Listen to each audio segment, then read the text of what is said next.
আসসালামু আলাইকুম রহমতুল্লাহি ওয়া বারাকাতুহু। আবারও চলে এনুজি বন্ধুরা, টাটকা লয়া করকরা ভিডিও। একবারে তারানগরের অবস্থা দেখেন, তারানগরের রাস্তাটা কিভাবে ফেটে পড়ে গেছে কিছুটা দেখেন, নদীতে পুরো নেমে যায়নি।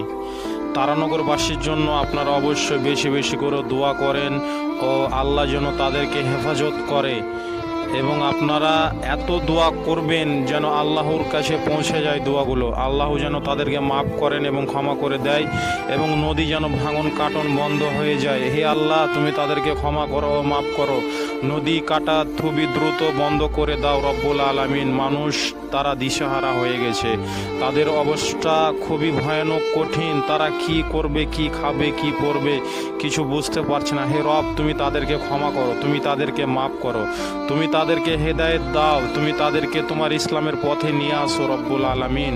তুমি তাদেরকে ভালো করে সুখে সংসার করার তৌফিক দান করো রব্বুল আলামিন। হে আমাদের রব, তুমি তাকে ক্ষমা করে দাও, তুমি তাদেরকে ধৈর্য ধরার তৌফিক দান করো, এবং তুমি তাদেরকে সুস্থ একটা বাড়ির ব্যবস্থা করে দাও। আমিন।